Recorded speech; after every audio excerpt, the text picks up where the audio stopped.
जैसे कि आप सभी जानते हैं, सच की हमेशा जीत होती है और हमारी एक छोटी सी प्रयास आप तक बड़ी खबर पहुंचाती है। तो स्वागत करते हैं आप सभी का STS न्यूज़ चैनल पर। आगे बढ़ने से पहले आप इस वीडियो को लाइक और चैनल को सब्सक्राइब जरूर कर ले और साथ में बेल आइकन भी प्रेस कर ले। चलिए बढ़ते हैं खबरों की ओर। आप किस राज्य शहर से न्यूज को देख रहे हैं, कमेंट में जरूर लिखिए। पंजाब में कांग्रेस सियासी प्रयोग कर चुनाव में अपना राजनीतिक हश्र देख चुकी है। पंजाब की हार से सबक लेते हुए कांग्रेस अब दूसरे राज्यों में स्थापित नेताओं पर ही भरोसा जता रही है। हरियाणा में कांग्रेस ने प्रदेश अध्यक्ष की कमान पूर्व मुख्यमंत्री भूपेंद्र सिंह हुड्डा के करीबी उदय भान को सौंपी गई है, जो दलित समुदाय से आते हैं। ऐसे हिमाचल प्रदेश में कांग्रेस ने पूर्व सीएम वीरभद्र सिंह की पत्नी प्रतिभा सिंह को सौंपा है। ऐसे में साफ जाहिर होता है कि कांग्रेस अब अपने स्थापित और मजबूत नेताओं के सहारे ही चुनावी जंग लड़ने का फैसला किया है। माध्यमिक शिक्षा मंडल मध्य प्रदेश शुक्रवार दोपहर 1 बजे 10वीं और 12वीं कक्षा का वार्षिक परिणाम घोषित करने वाला है। रिजल्ट जारी होने के बाद छात्र ऑफिशियल वेबसाइट पर जाकर चेक कर सकेंगे। रिजल्ट चेक करने का स्टेप ऑफिशियल वेबसाइट पर दिया जाएगा। इस बार MP बोर्ड की परीक्षा 18 लाख स्टूडेंट शामिल हुए थे। आखिर पेपर 12 मार्च को हुआ। 36 दिन में 35,000 शिक्षकों ने इन 19 लाख स्टूडेंट की आंसर कॉपी जांची। कॉपियों के वैल्यूएशन का काम 5 मार्च को 10 अप्रैल तक किया गया था। स्कूल शिक्षा राज्य मंत्री इंदर सिंह परमार एवं विभाग के प्रमुख सचिव रश्मि अरुण समी 29 अप्रैल को दोपहर 1 बजे सिंगल क्लिक पर ऑनलाइन रिजल्ट घोषित करेंगे।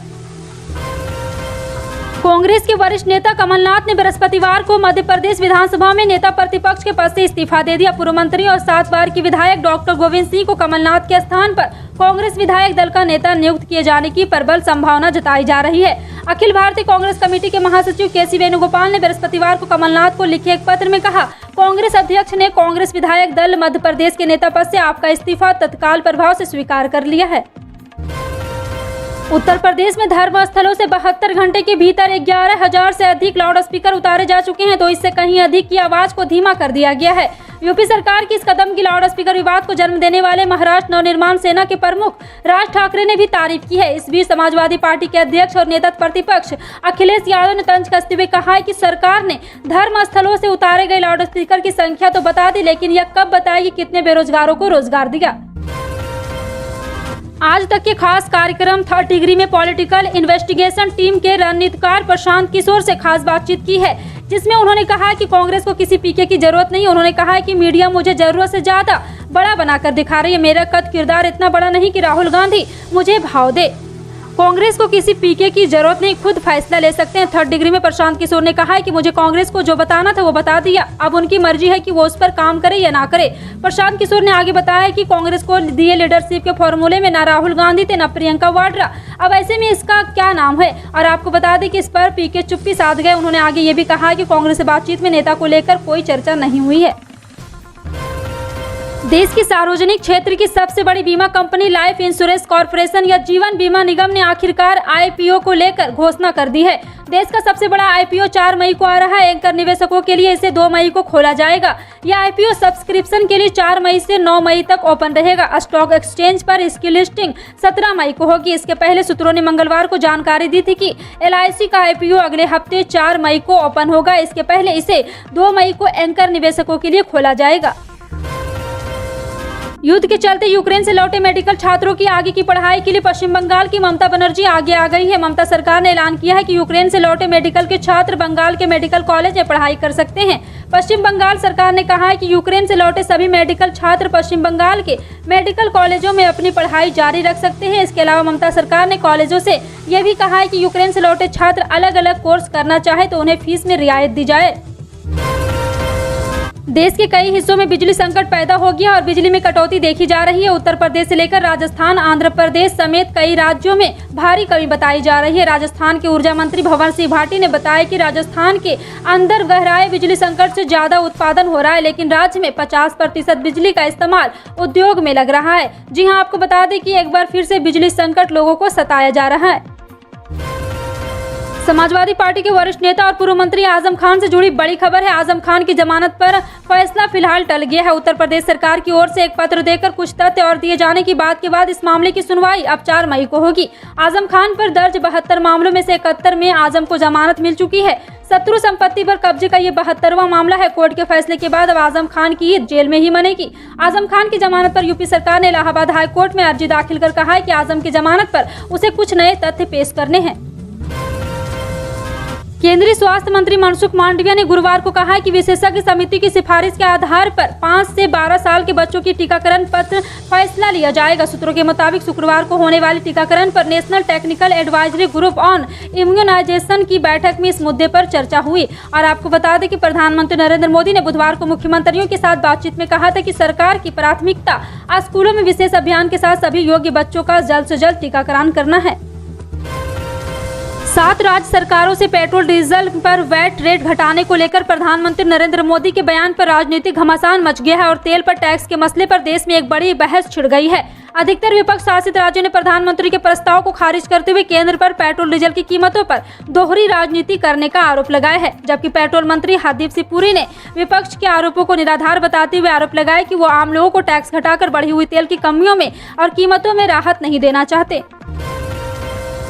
दिल्ली में नारकोटिक्स कंट्रोल ब्यूरो ने एक बड़े ड्रग सिंडिकेट का भंडाफोड़ किया है। केंद्रीय ड्रग एजेंसी ने हीरोइन की एक बड़ी खेप बरामद की है। वहीं एक इंटरनेशनल ड्रग सिंडिकेट का खुलासा करते हुए कुछ लोगों को गिरफ्तार किया है। इस ड्रग सिंडिकेट के तार अफगानिस्तान तालिबान से जुड़े पाए गए हैं। शाहीन बाग से 50 kilo heroin, 30 lakh cash, note गिनने की मशीन और 47 किलो अन्य ड्रग्स बरामद की गई है। बरामद की गई हेरोइन की कीमत करीब 300 करोड़ रुपए है।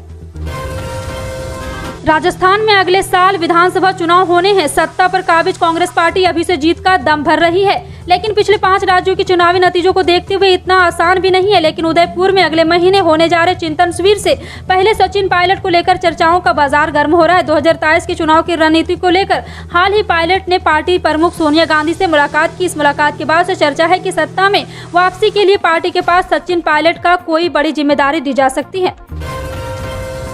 पंजाब के गुरदासपुर को बड़ी सौगात मिलने वाली है। यह दावा गुरदासपुर के सांसद और अभिनेता सनी देओल ने किया है।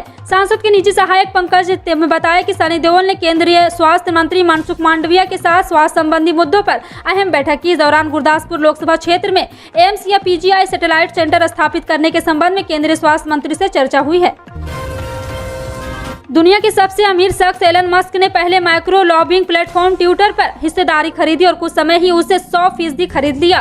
बीते सोमवार को दोनों कंपनियों के बीच डील पर मुहर लगी। इस मसौदे को 6 महीने में पूरा करने की उम्मीद जताई जा रही है। वहीं इस बीच ऐसी खबर भी चर्चा में है कि मस्क इस डील से कदम पीछे भी खींच सकते हैं। इसके लिए कई बड़े वजह भी बताई जा रही है। केंद्रीय मंत्री स्मृति ईरानी ने बुधवार को बताया कि डिजिटल साक्षरता के लिए शुरुआत को की गई। और आपको बता दें कि एक बार फिर से साक्षरता अभियान में महिलाओं की संख्या बढ़ी है। ग्रामीण डिजिटल साक्षरता अभियान कार्यक्रम के तहत देश में करीब 2 करोड़ महिलाएं डिजिटल रूप से साक्षर हुई है। इस सभी को डिजिटल रूप से साक्षर होने का प्रमाण पत्र भी दिया गया है। प्रधान पीएमजी दिशा कार्यक्रम का मुख्य उद्देश्य देश के ग्रामीण क्षेत्रों में लोगों को कंप्यूटर या डिजिटल डिवाइस जैसे टैबलेट, स्मार्टफोन आदि संचालित करने, ईमेल भेजने और प्राप्त करने, इंटरनेट चलाने, डिजिटल भुगतान करने और सरकारी सेवाओं तक पहुंच के लिए प्रशिक्षण देकर सशक्त बनाना है। भाजपा ने दिल्ली के मोहम्मदपुर गांव का नाम बदलकर माधवपुरम कर दिया है। इसके साथ ही दिल्ली के 39 अन्य गांवों के नाम बदलकर प्रतिष्ठित स्वतंत्रता संग्राम सेनानियों, वैज्ञानिकों, खिलाड़ियों, धर्मगुरुओं या सामाजिक हस्तियों के नाम पर रखने का प्रस्ताव किया जा चुका है। गांव के नाम बदलने की ये सियासत तब की जा रही है जब दिल्ली के नगर निगम के पास गाँव के नाम बदलने का कोई भी अधिकार नहीं है। दिल्ली सरकार यदि उपराज्यपाल के पास प्रस्ताव भेजे तो उपराज्यपाल के जरिए नाम बदलने की एक कोशिश अवश्य की जा सकती है। वंदे भारत एक्सप्रेस को मिले अच्छे रिस्पांस को देखते हुए अब इंडियन रेलवे ने स्लीपर वंदे भारत एक्सप्रेस चलाने की प्लानिंग में है। इसके लिए इंडियन रेलवे ने 200 स्लीपर वंदे भारत एक्सप्रेस के लिए टेंडर जारी किया है। इस टेंडर में एक्सप्रेस के डिजाइन, मैन्युफैक्चरिंग और मेंटेनेंस शामिल है। इसके अलावा रेलवे ने वंदे भारत के अपग्रेडेशन के लिए भी टेंडर जारी किया है। बता दें कि टेंडर की आखिरी तारीख 26 जुलाई 2022 निर्धारित की गई है। उत्तर प्रदेश के मुख्यमंत्री योगी आदित्यनाथ ने अपने मंत्रियों के लिए इतनी कड़ी आचरण संहिता बना दी है कि अब मंत्रियों की समझ में नहीं आ रहा है कि क्या करे, किससे सम्मान ले और किससे सम्मान ना ले। यही नहीं, बकायदा आचरण संहिता का तैयार करके योगी आदित्यनाथ ने अपने मंत्रियों के लिए क्या करना है, क्या नहीं करना है जैसे कड़े नियम भी बना दिए हैं। मुख्यमंत्री योगी आदित्यनाथ की इस पहल से जनता तो वाहवाही होने वाली है, लेकिन मंत्रियों के पसीने छूट रहे हैं। जानकारों के मुताबिक इस आचरण संहिता में कहा गया है कि अगर किसी मंत्री को 5,000 रुपये से ज्यादा का उपहार मिल रहा है तो वो उसके लिए इनकार कर दे। लोक प्रतिनिधि अधिनियम के तहत सभी विधायकों और मंत्रियों के लिए मानक तय किया गया है।